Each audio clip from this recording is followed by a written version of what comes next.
G'day, family. Trevor Paxton Lambert here. Hopefully all of you are doing well and having a fantastic time in 2023. Today, I am going to share with you one of my success stories, one of my first success stories. It was a company I created with my brother and another friend, Sean McNally.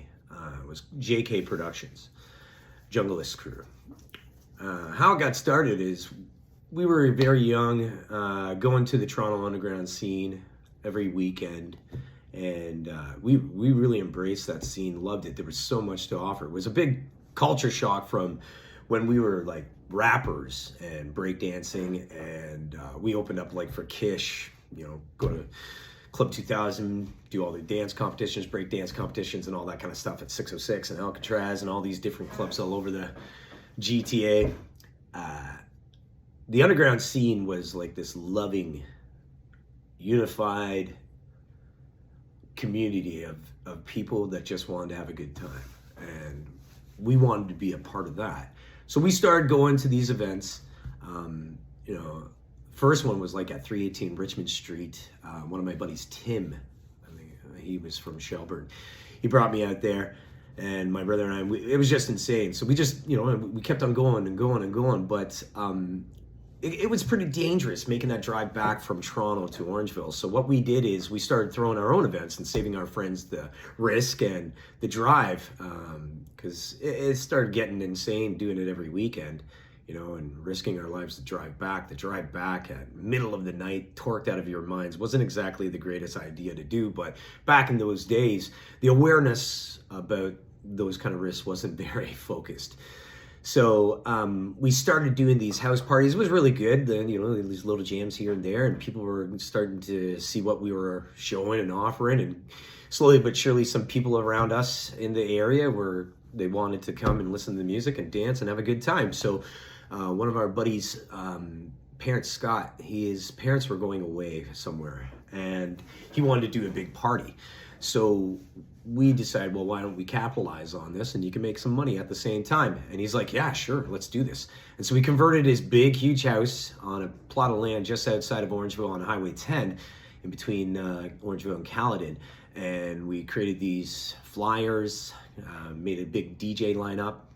My one buddy Kevin and his entire crew, they were a bunch of deadheads, so they went and grabbed like all these glow-in-the-dark and psychedelic stuff. So they decorated the entire basement. We rented a system and plus used all the system that we had. Excuse me.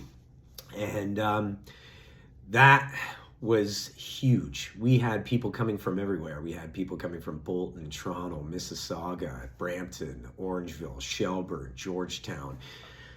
You name it. They were coming from everywhere for this event. It was huge. It was packed. There was so many people there, and it turned out absolutely incredible. I remember the next morning when we finally shut it down, my buddy Sean sitting on the lawn chair in the middle of the room with the system still pumping, and him saying, look, we did it.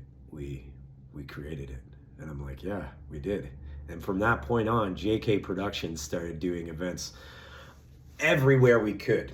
We did them in bars, we did them in clubs, we did them in warehouses, we did them everywhere that we possibly could. Fields, you name it. It was incredible, and we started growing a real big community and family of individuals who loved coming and having a great time and being a part of this, what they called back in the day, plur, peace, love, and unity, and respect. It was just this community of great people, and we embraced it, and it was going really well. And those steps, of course, we took were baby steps to get there, and we never went crazy and actually splurged with the money that we made. We just reinvested it, because as time went on, we started doing bigger events. Like I remember back in 1995, we teamed up with this guy, Slip D, and we did Mark for Death at the Regal Printing Press. We had Marcus the Visionary, Mark Oliver, Danny Henry, Dr. No, Chris Broders, Pat Broders, the Mystical and Sniper. We had so many incredibly talented DJs come and play at this event. It was on a massive system, the Clare Brothers system that Aerosmith used. My buddy Sean insisted that we get this thing so that way people's hearts would fall out of their mouths when the bass lines kicked. And it was effective. It was great. Unfortunately, the partner that we worked with, money went missing.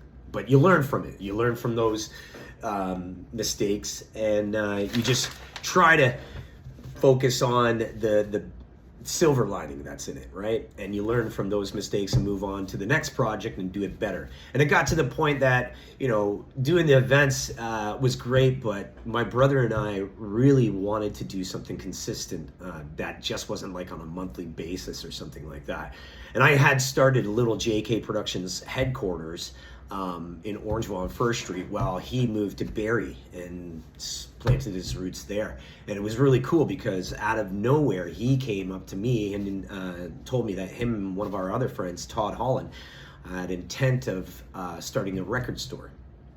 And they created this thing called the Beat Boutique.